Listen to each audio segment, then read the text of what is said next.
વ્રજલીલાને સમજવા માટે ભગવાનનો આ ધર્મ સમજવો બહુ જરૂરી છે. એનું નામ છે વિરુદ્ધ ધર્માશ્રયીપણું. ભગવાનમાં વિરુદ્ધ ધર્મો બિરાજેલા છે. એને આગળ શ્રી હરિરાયજી 12, 13, 14, 15 આ બધા શ્લોકોમાં સમજાવશે, આપણે આગળ જોઈશું. આ વિરુદ્ધ ધર્માશ્રયીપણું શું છે કે કોન્ટ્રાસ્ટ, વિરુદ્ધતા, અને આ બંને વિરુદ્ધતા ભગવાન એકની અંદર બિરાજે છે. એટલે કે બાળક છે એ જ ક્ષણે કિશોર પણ છે. એ અસમર્થ છે કે ચાલતા ચાલતા ઘૂંટણીએ નંદાલયની બહાર નીકળવા ગયા અને નંદાલયના ઉંબરામાં ફસાઈ ગયા. હાથ બહાર જતા રહ્યા અને પગ ઉચકાતા નથી. અને આમ બહાર નીકળવાની કોશિશ પ્રભુ કરે છે ઘૂંટણીએ ચાલતા ચાલતા. અને સુરદાસે આ દર્શન કર્યા અને કહ્યું, અરે વો બલ કહા ગયો જો હિરણ્યાક્ષ માર્યો. અરે પ્રભુ આવા અસમર્થ.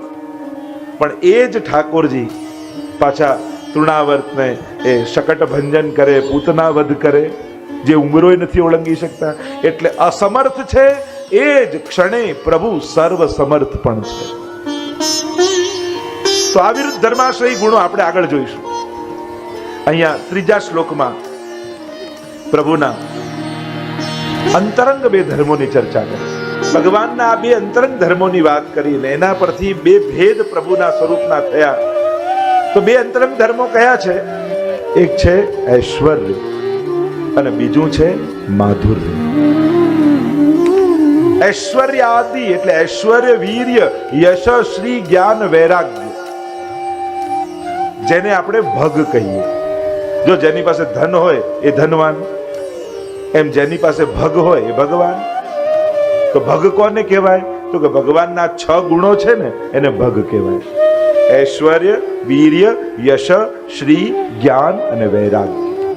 આ 6 જેની અંદર પ્રગટ રૂપે બિરાજમાન હોય એને કહેવાય ભગવાન. એટલે ભગવાન એટલે કોઈ કેવલ કોઈ સ્વરૂપ કે મૂર્તિ જ ન સમજતા. આ તત્વતઃ ભગવાનની આ વ્યાખ્યા છે. એટલે કે તમે જે સ્વરૂપને ભગવાન કહો છો એની અંદર આ 6 ધર્મો છે અને એટલા માટે એ ભગવાન છે. હવે આ 6 શબ્દો આપણે ઘણી વાર સાંભળ્યા છે. થોડીક છણાવટ કરી દઉં. ઐશ્વર્ય, ઈશ શાસને મતે. જેમ સુંદરમાંથી સૌંદર્ય થયું એમ ઈશમાંથી ઐશ્વર્ય થયું. ઈશાવાસ્યમ ઇદમ સર્વમ. ઈશ શાસને, ઈશનો અર્થ થાય શાસન કરવું. એમાંથી ઐશ્વર્ય શબ્દ આવે એટલે કે આ જગતનું શાસન પરમાત્મા કરી રહ્યા છે. અને ભગવાનના શાસનમાં ક્યાંય કોઈ કમી નથી. એણે જે રીતે જે ઘડ્યું છે એ બધું જ બરાબર છે. આપણને સમજાય છે ઘણી વાર મોઢું. ભગવાન તો એટલું અન્ન દુનિયામાં પકવે જ છે કે બધાના પેટ ભરાય. પણ આ માણસ ઇકોનોમી સાચવવા માટે અન્નને ખતમ કરી નાખે, બગાડી નાખે, ભાવ ટકાવી રાખે. બાકી ભગવાન દુનિયામાં એટલું આપે છે કે બધા ખાઈ શકે. આ માણસની અવ્યવસ્થા છે. જ્યારથી માણસે કંટ્રોલ લીધો ને આ સમાજને ચલાવવાનો, સંસારને ચલાવવાનો, ત્યારથી સંસારમાં આ ઊંચ નીચ વધી ગઈ. કારણ કે વિજ્ઞાન જેટલા સાધનો આપતું ગયું એટલું જ ખાઈ સુખી અને દુઃખીની વધી. કારણ કે પછી વ્યાખ્યા વસ્તુઓથી થઈ ગઈ. ગાડી હોય તો સુખી, ના હોય તો દુઃખી ગરીબ. ફ્રીજ હોય તો અમીર, ફ્રીજ ના હોય તો ગરીબ. એસી હોય તો અમીર, એસી ના હોય તો આ. શું વિજ્ઞાને આ ખાઈ વધારી એમ નથી લાગતું? કારણ કે આપણી વ્યાખ્યાઓ વિજ્ઞાનના ઉપકરણોથી સુખી અને દુઃખીની થઈ ગઈ. એના મનમાં સુખ છે કે નહીં, આનંદ છે કે નહીં એ વિચારતા નથી આપણે. તો ઐશ્વર્ય એટલે કે ભગવાનનું સર્વત્ર શાસન છે. બીજું વીર્ય. ભગવાન જેવો બળવાન આ દુનિયામાં કોઈ નથી. કેવલ ભ્રુકુટી ઊંચી કરે ને પ્રલય થઈ જાય એવો સામર્થ્ય વાળો પરમાત્મા છે. યશ. ભગવાનનો યશ સર્વત્ર વ્યાપેલો, જુદા જુદા નામ રૂપથી એ દુનિયામાં ભજાય છે. શ્રી, સ્વયં લક્ષ્મીજી એના ચરણના દાસી બનીને બેઠા છે. જ્ઞાન. જો એમ તો જોવા જાવ તો આના પર ઘણી ચર્ચા થઈ શકે. એક શબ્દો નજીક આવે, કારણ કે શ્રી આવે તો જ્ઞાન જરૂરી છે. જ્ઞાન નહીં હોય તો શ્રી બગાડ પતન કરી નાખશે. ભગવાન સર્વજ્ઞ છે. ગમે તેટલો માણસ ભણેલો હોય, ડિગ્રી લખાવતો હોય તો ડિગ્રી લખાવીને સાબિત તો એ જ કરે ને કે આને આટલું જ આવડે છે. પણ ભગવાન સર્વજ્ઞ છે, એ બધું જ જાણે છે, એનાથી બહાર કોઈ જ્ઞાન નથી. અને આ બધું હોવા છતાં પરમાત્મામાં છઠ્ઠો ગુણ છે વૈરાગ્ય. એ ક્યાંય ફસાતા નથી. એટલે કે એમના માટે શ્રી, યશ, વીર્ય આ કાંઈ પણ ભાર રૂપ નથી. કારણ કે આ વૈરાગ્ય ના આવે ને તો આ બધું ભાર બની જાય. એટલે ભગવાનમાં વૈરાગ્ય છે. સોનાની દ્વારિકા ડુબાડવી હોય ને તો એ ભગવાનને શોક ન થાય. એમને ગુમાવવાનું દુઃખ નથી. પરમ વૈરાગ્ય ગુણ છે. તો આમ આ ભગવાનના ઐશ્વર્ય આંતરંગ ધર્મો છે. અને બીજો ભગવાનનો ધર્મ છે જે વ્રજભક્તો માણે છે, અને એ છે માધુર્ય ગુણ. રસો વૈસહ આનંદ માત્ર કરપાદ મુખોદરાદી. કારણ કે આપણે ત્યાં બે માર્ગ, આપણે ત્યાં કે જ્ઞાન માર્ગ અને ભક્તિ માર્ગ. એટલે કે જ્ઞાનરૂપ પરમાત્મા અને રસરૂપ પરમાત્મા, આ બે પ્રકારના પરમાત્માની ઉપાસનાનો પ્રકાર દુનિયામાં ચાલે. સત્યમ જ્ઞાન અનંતમ બ્રહ્મ, એ જ્ઞાનરૂપ પરમાત્મા અને જ્ઞાનરૂપ પરમાત્માનો અનુભવ કેમ થાય એનો આખો પ્રકાર અને છેક અહમ બ્રહ્માસ્મિ સુધીની યાત્રા એ જ્ઞાન માર્ગમાં બતાવી. અને બીજો સમાંતર માર્ગ જે વેદમાં ગૂઢ રૂપે કહેવાયો છે એ છે માધુર્ય રૂપ પરમાત્મા. મધુરાધિપતે રખિલમ મધુરમ રસો વૈસહ, એ રસરૂપ પરમાત્મા. અને રસરૂપ પરમાત્માના અનુભવનો પ્રકાર એ આપણો પુષ્ટિ માર્ગીય પ્રકાર, કે જે અનેકવિધ રસોનું દાન કરે છે. અને રસનો અનુભવ જીવ કેમ કરી શકે, જેમ સાહિત્ય આદિમાં બતાવવામાં આવ્યું, રસમાર્ગ આદિમાં બતાવવામાં આવ્યું કે રસો વૈસહ પરમાત્મા. જેમ ઝાડ પર કોઈ કેરી લાગી છે, પાકેલી કેરી, એને તમે કકડા કરીને ખાઓ, એ જ કેરીને સીધી મોઢામાં મૂકો, એ જ કેરીનો રસ કાઢીને ખાઓ, આ ત્રણેય વખતે કઈ જુદો આસ્વાદ તમને આવશે. ભલે એક જ કેરી હોય, એને ત્રણ રીતે આસ્વાદ કરો તો ત્રણેય રીતે એનો આસ્વાદ જુદો થાય, રસ કંઈક જુદો આવે. તો પરમાત્મા એ જ છે, પણ એનો આસ્વાદ તમે કઈ પ્રકારથી કરો છો એ પ્રકારે એની મીઠાશનો અનુભવ થાય. તો આ રસમાર્ગની મર્યાદા જે પુષ્ટિ માર્ગ રૂપે, અને એટલા માટે અહીંયા હરિરાયજી સમજાવ્યું મર્યાદા પુષ્ટિ ભેદતઃ. એટલે કે મર્યાદા ભક્ત છે એ ભગવાનના ઐશ્વર્ય, વીર્ય, શ્રી જ્ઞાન, વૈરાગ્ય એ ભગવાન તત્વને ભજે છે. અને જે પુષ્ટિ ભક્તો છે એ ભગવાનના માધુર્ય તત્વને ભજે છે. અને પુષ્ટિ ભક્તો એટલે વ્રજ ભક્તો, એટલે ગોપીજનો, એટલે વ્રજવાસીઓ. અને માધુર્ય તત્વને ભજવા માટે પરમાત્માને સર્વ ભાવે ભજવામાં આવે. સર્વદા સર્વ ભાવેન ભજનીય વ્રજાધિપ. અને એટલા માટે તમે કયા પ્રકારની ઉપાસના કરો છો એના પરથી ખ્યાલ આવે કઈ રીતે ઉપાસના કરો, કે મર્યાદા ભક્તિથી કે પુષ્ટિ ભક્તિથી. તમે એને ભગવાન રૂપે માનો છો કે તમે પોતે યશોદા છો અને એ તમારો લાલન છે, એવા ભાવે ભજો છો. કોઈ એમ પ્રશ્ન કરે કે ભગવાન કેવા છે, તેનો જવાબ શું થાય?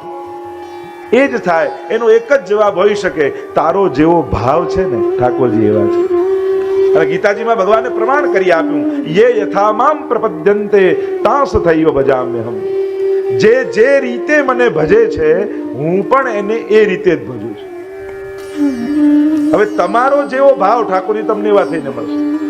તમારો જો યશોદાનો ભાવ છે ને તો એને ભૂખ લાગે છે, એને તરસ લાગે છે, એને નિંદ્રા આવે છે, કારણ કે તમારો ભાવ યશોદાનો છે. એ બોલે છે, હસે છે, પણ યશોદા બનીને બેસો તો સંભળાય. એક બા એના 2 મહિનાના પૌત્રાને રમાડતા હતા અને બાજુમાંથી પાડોસણ આવીને બાજુમાં બેસી, અને બા માટે ફેવરેટ સબ્જેક્ટ કયો હોય ને પોતરાના વખાણ. દરેક દાદી માટે ફેવરેટ વિષય આવે એટલે પેલા આવીને બેઠી પાડોસણ એટલે વાત કરવા લાગે. જો પેલી દાદી કે આને તો આખો દિવસ વાત કરવા જોઈએ, કોઈ બોલનારું આની સાથે જોઈએ, આખો દિવસ બોલ્યા કરે. એટલે પાડોસણને થાય કે 2 મહિનાનું છે ને બોલે છે. પણ બા બનીને ખોળામાં લો તો સમજાય કે બોલે છે, પાડોસણ બનીને આવો તો ન સમજાય. એમ લાલનને યશોદા બનીને ગોદમાં લો તો સમજમાં આવે, એને ભૂખ લાગે છે, એને તરસ લાગે છે, એને નિંદ્રા આવે છે, મારો પ્રભુ થાકી ગયો છે, હવે એને પોઢવું છે, આજે એને આ આરોગવું છે. આ ભાવ ત્યારે સમજાય. સૂટ બૂટ પહેરીને ઓફિસ જતા છોકરાને ખબર ન પડે કે નાનકડા મંદિરની પાસે બેસીને બાને શું આનંદ આવે છે. એ બા ઘણા ને એમ થાય કે બાને અહીંયા નાનકડા મંદિર પાસે બેસી લાલનને જગાડે, પોડાડે, નારો ગાળે, એમાં શું મજા આવતી હશે? પણ એ તો બા બનીને લાલન પાસે બેસો ને ત્યારે તમને ખબર પડે કે એને શું આનંદ આવે. એને યશોદાનો આનંદ આવે છે, એને ગોપીનો આનંદ આવે છે. કારણ કે ભક્તિ માર્ગમાં ભગવાન મેળવવા એ ફલ નથી, એ બહુ મોટી ઘટના નથી. ભક્તિ માર્ગમાં ભાવ મળવો એ મોટી ઘટના છે. કારણ કે ભગવાન તો શિશુપાલને મળ્યા હતા, રાવણને મળ્યા હતા અને કંસને મળ્યા હતા. એમને આનંદ આવ્યો?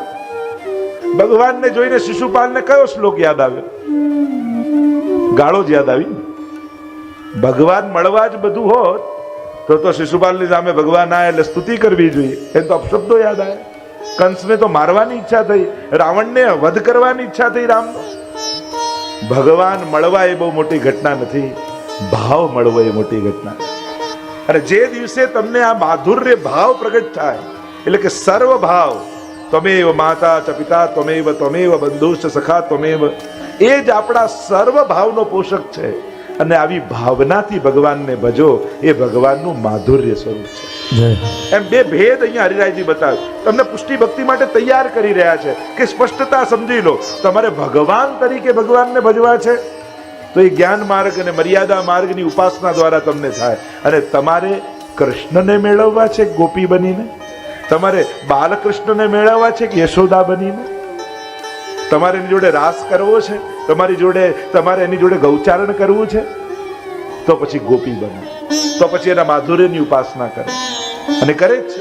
એટલા માટે પુષ્ટિ ભક્તિ એટલે માધુર્ય સ્વરૂપની મધુરાધિપતે અખિલમ મધુરમ. અને મધુરાધીપ રૂપે એ પ્રભુ કૃષ્ણ સ્વરૂપે સારસ્વત કલ્પમાં પધાર્યા. અને એટલા માટે નારદજીએ ભક્તિ સૂત્રો આપ્યા છે કે ભક્તિ કેમ કરે. યથા વ્રજ ગોપિકાના, મહાપ્રભુજીએ કહ્યું કે ગોપિકાના ગુરુ પ્રોક્તા. આપણા ગુરુ કોણ? તો કે ગોપીજનો.